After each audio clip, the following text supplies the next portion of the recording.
Hello বন্ধুরা, আজকে ছিল শ্রাবণ মাসের প্রথম শনিবার।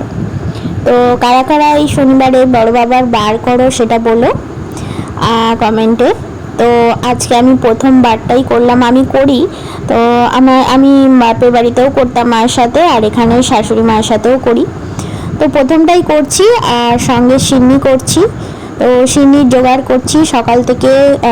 কাজটা সেরে নিয়ে ঘরদোর পুছিয়ে নিয়ে পরিষ্কার করে ঠাকুরকে আগে খেতে দিয়ে তারপর এদিকে আমি সিন্নির জোগাড় করে নিচ্ছি। আর শাশুড়ি মা আজকে রান্নার দায়িত্বে, তেনাকে গুছিয়ে গাছিয়ে দিয়ে এসে আজকে আমার রান্নার ছুটি। তো আজকে আমি পুজোর জোগাড় করছি, আর উনি ওখানে নিরামিষ খাবার রেডি করছেন।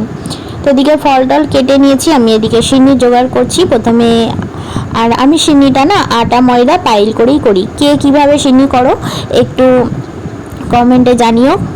আর এদিকে সমস্ত কিছু আদা টাদা, আমি না মাঝখানে ক্লিপ নিতে ভুলে গিয়েছিলাম, মানে করেছিলাম কিন্তু পরে জানি না কেন পাইনি। তো এখানে সিন্নি টিন্নি আমার রেডি হয়ে গেছে, ফল টল রেডি করে নিয়ে তারপর এই যে বৃষ্টি এসেছিলো, বৃষ্টিটা থামার পরে তারপর এই যে আমি আর আমার শাশুড়ি মা চলে আসছি। আর আমাদের বাড়িটা আসলে বাজারের মধ্যে, তো সেইটা তোমরা বুঝতে পারছো একটু মতন ছিল। তো চলে এসেছি মন্দিরে, আমাদের বাড়ির পাশেই এই মন্দির, কৃষ্ণ কালী মন্দির। তো এখানেই বাবা আছেন, মা আছেন, আর ওদিকে গোপাল আছেন, আমাদের কৃষ্ণ রাধা কৃষ্ণ আছেন। সেটাও কখনো তোমাদের পরে কোনো ব্লগে দেখাবো। তো এই যে আমরা মন্দিরে চলে এসেছি, সমস্ত অনেকজনই এসেছে, তারপরে আস্তে আস্তে অনেকেই এসেছে।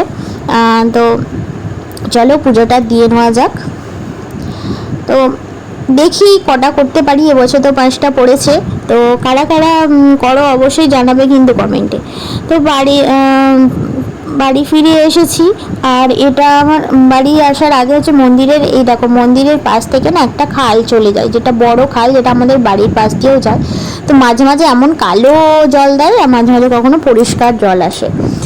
তো পুজো টুজো দিয়ে বাড়ি চলে এসেছি। বাড়িতে এসে সিন্নি টিন্নি খেয়ে স্নান টান সেরে নিয়ে তারপর তোমাদের সাথে এই যে কথা বলে, আর শরীরটা একদমই খারাপ লাগছিল, তারপর একটু রেস্ট নিয়ে আবার সন্ধ্যেবেলায় খাবারের জোগাড় হয়েছে। তো এই অবধি আজকের ব্লগটা কেমন লাগলো অবশ্যই জানিও।